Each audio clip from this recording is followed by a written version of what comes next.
Dear viewers अस्सलाम वालेकुम। उम्मीद आहे त तव्हां सभु ख़ुशि ऐं ख़ैरियत सां हूंदव। मां तव्हांखे ॿुधायो त चैप्टर पूरो करण खां पोइ तव्हां सां कुझु MCQs शेयर कंदासीं। ही MCQs जेके आहिनि हालांकि आहिनि त क्लास 6 जा, पर ही तव्हां जेके बि कॉम्पिटेटिव एग्ज़ाम्स थींदा आहिनि उन्हनि में ही MCQs ईंदा आहिनि। तव्हांजो माना हिकिड़ो चैप्टर आहे मुंहिंजे हिसाब सां 6 हिसाब सां गॾोगॾु त तव्हांजा ॿिया बि एग्ज़ाम्स में जेके क्वेश्चन अचनि था उहे बि क्लियर थींदा वेंदा।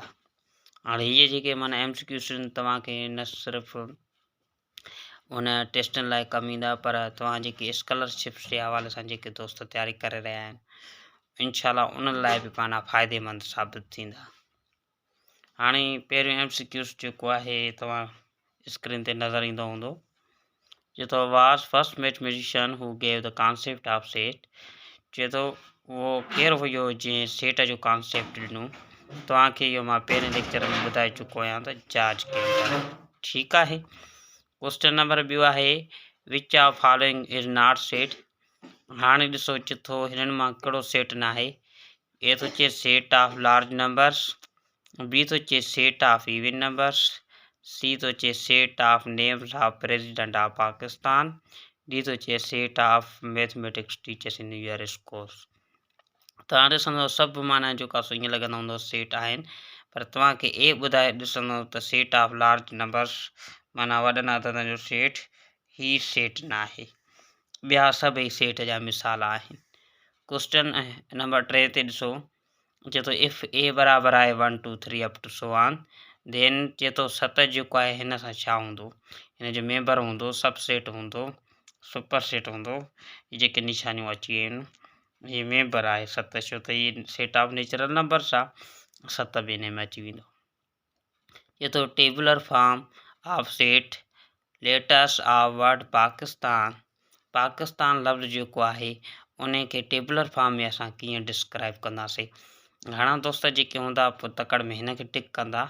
हालांकि ही आहे सही लिखियल, पर जेको ए रुकुन आहे इहो रिपीट थियो आहे। बी त हाणे सिधो सो वर्ड ते कामा कोन्हे मिलियल। सी में ॾिसंदासीं त ॾिसो हिते ए रिपीट न आहे थियल, तंहिंजे करे ही टेबुलर फॉर्म माना सही आहे।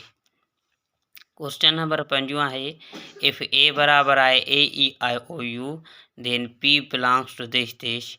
माना पी जेको आहे हिन जो मेंबर आहे या न आहे। पी ॾिसो वावल्स लेटर्स चई सेट आहे, नॉट बिलोंग्स टू खे छा कंदासीं टिक कंदासीं। क्वेश्चन नंबर 6 ते ॾिसो चए थो which one of following is set. चए थो हिन मां सेट कहिड़ो आहे। कार आहे, फातिमा आहे, डोर आहे, सेट ऑफ ब्यूटीफुल बर्ड्स। हाणे ॾिसंदव त कार जेको आहे इहो ई सेट आहे। फातिमा बि तव्हांखे सेट लॻंदो हूंदो, पर हिन में ए रिपीट थो थिए, हिन में ओ थो रिपीट थिए ऐं हे ब्यूटीफुल बर्ड्स माना क्लियर वाज़ियो न आहे, तंहिंजे करे सेट जो मिसाल ही आहे। क्वेश्चन नंबर 7 तो चए विच of following is infinite set. Infinite set उन सेट खे चवंदा आहियूं जंहिंजा जेके एलिमेंट हुजनि लामहदूद हुजनि। चए थो set of even numbers less than 1000, 1000 खां नंढा वधी लिमिट मिलियल आहे। हिन में बि आख़िर में 1000 माना आहे लिमिट मिलियल आहे। चए थो set of schools in the Sindh. Sindh में स्कूलनि जा सेट इहो विषय आहे महदूद आहे। चए थो set of lines passing through point ही लामहदूद आहे। तव्हांखे मां ॿुधायो त हिकु लाइन में हिकु पॉइंट मां 1000 लाइनियूं माना लामहदूद लाइन्स छा कंदियूं आहिनि पास कंदियूं आहिनि।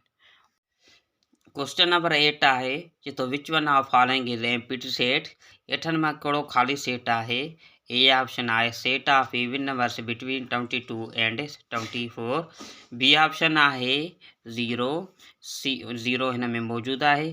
सी ऑप्शन तो चए set of teachers of our schools. D में भी ख़ाली सेट ही मौजूदु आहे, उनजी निशानी सिंपल्स मौजूदु आहे। हाणे ॾिसंदव त जेको एम्प्टी सेट आहे उहो हे ए ऑप्शन आहे। छाजे करे 22 ऐं 24 जे विच में को बि ॿधी अदद छा आहे मौजूदु न आहे। 23 आहे पर उहो 21 आहे। क्वेश्चन नंबर 9 आहे चए थो which pair of following are equal sets. कहिड़ा इक्वल सेट्स आहिनि। ए ऑप्शन आहे 1 2 3 and up to so on. ऐं ॿियो ही सेट आहे 1 2 3 लिमिटेड नंबर्स। बी ऑप्शन आहे टेप वर्ड आहे ऐं हे पेट आहे। हाणे ॾिसो हिन में जेको आहे सो टी आहे हेॾे पी आहे, तंहिंजे करे ही बि इक्वल न आहिनि। हेॾे काइट आहे हेॾे बाइट आहे, ही बि इक्वल न आहिनि। डी ऑप्शन थो चए set of odd numbers less than 2।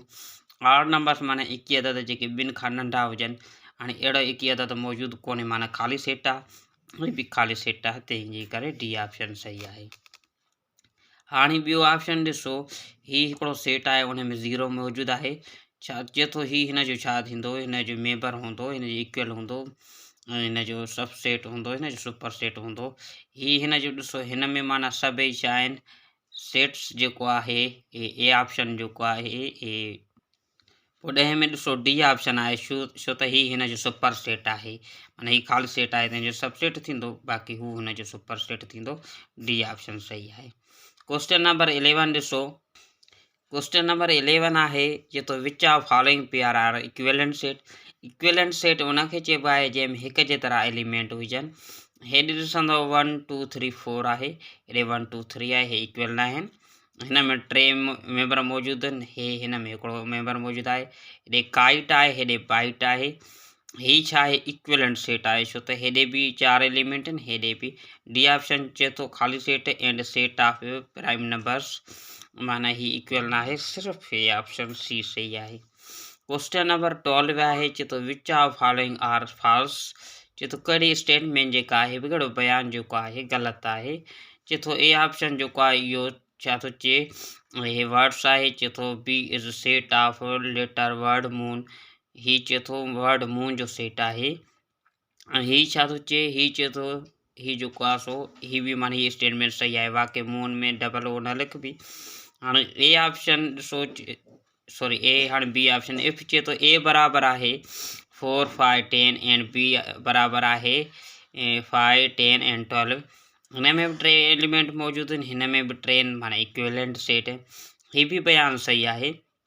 ए चए थो सब सेट आहे बी जो, तो ए जा एलिमेंट आहिनि 1 2 ऐं बी ऑप्शन आहे 2 3 4 5। कुछ ऑप्शन जेके चवंदा ही भी स्टेटमेंट दोस्त चवंदा सही आहे, हालांकि ये स्टेटमेंट ग़लति आहे। ॾिसंदो त एलिमेंट त साॻा आहिनि, पर हिकु हेॾे ए में आहे, हिकु बी में मौजूदु न आहे, माना ए बी जो सबसेट तॾहिं थींदो जॾहिं ए जा सॼा जेके मेंबर्स आहिनि बी में मौजूदु हुजनि। ॿियो ए 2 त मौजूदु आहे पर 1 आहे, ही बयानु ग़लति आहे। हाणे अहिड़ियुनि शइ ॾे माना तव्हांखे ख़ासि करे ऑप्शन ॾे छा करिणो आहे, ध्यानु ॾियणो आहे। हाणे ही ऑप्शन ही थियो त ही बयानु ऑलरेडी चए थो हिकिड़ो ही ग़लति, ही बयानु सही न आहे, ही बि सही आहे। X is equivalent to Y then X is equivalent to Y. चए थो if X is equal to Y माना एक्स जेको आहे वाई जे इक्वल आहे त पोइ इक्विवेलेंट बि हूंदो। तव्हांखे ॿुधायो त every equal set is equivalent set but every equivalent set is not equal set. Question number 13 आहे, चए थो इफ ए बराबर आहे A B C then A B C are this of set. चए थो जेकर ए आहे त ए बी सी ने छा हूंदा एलिमेंट्स हूंदा। क्वेश्चन नंबर 14 आहे, if a set has no element is called null set, void set या कंप्लीट सेट। हिते नल सेट आयो आहे, इन जे करे जंहिं सेट में को बि मेंबर न हुजे नल सेट हूंदो आहे। चए थो if two sets A and B have these elements they are said to be equal। Equal तॾहिं हूंदा जॾहिं उन में सेम एलिमेंट्स हूंदा आहिनि। क्वेश्चन नंबर 17 आहे, if A set of vowels English alphabet, ही ए ई आई ओ यू जो माना सेट आहे। चए थो पोइ कहिड़ी स्टेटमेंट सो सही आहे, बी ऑप्शन सही आहे, छो त वावल्स में एच ईंदो आहे, पोइ इन जो वास्तो बी सां हूंदो, बकाया जेके स्टेटमेंट ग़लति आहिनि।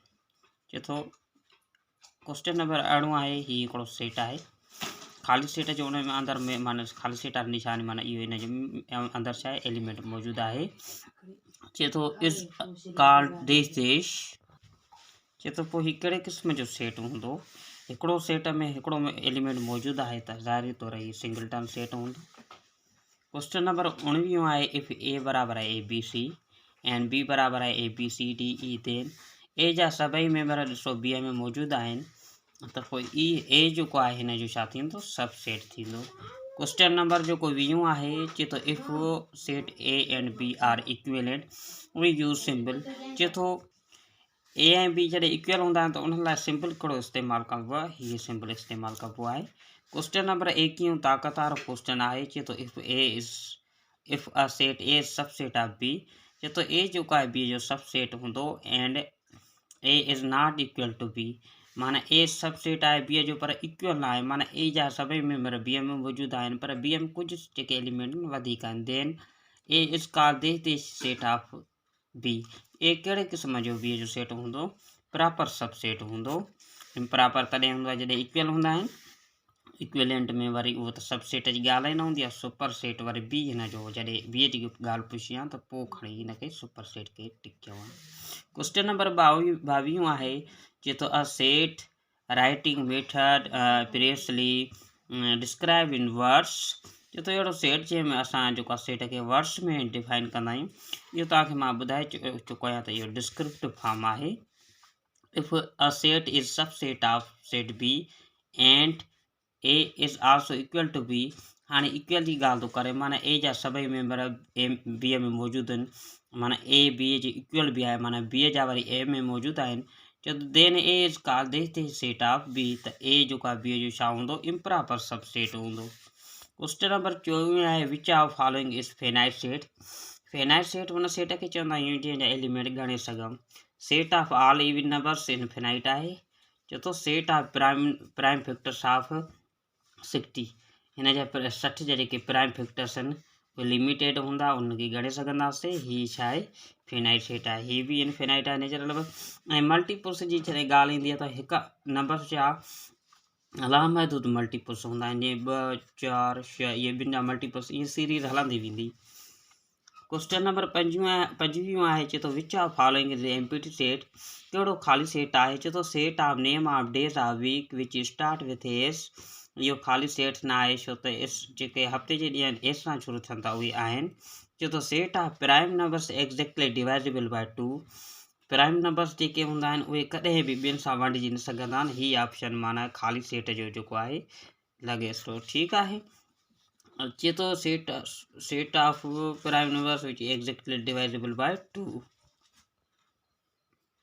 न हीअ ऑप्शन न थींदो छो त प्राइम नंबर्स ॿ मौजूदु आहे जेको ॿियनि सां वंडिजी सघे थो, माना इहो पॉसिबल आहे। सीअ ते ॾिसो, set of odd numbers exactly divisible by 2, जेके आड नंबर्स हूंदा आहिनि उहे ॿियनि सां न वंडिजी सघनि, तंहिंजे करे हिन जो सी सही आहे, हीअ ऑप्शन ग़लति आहे।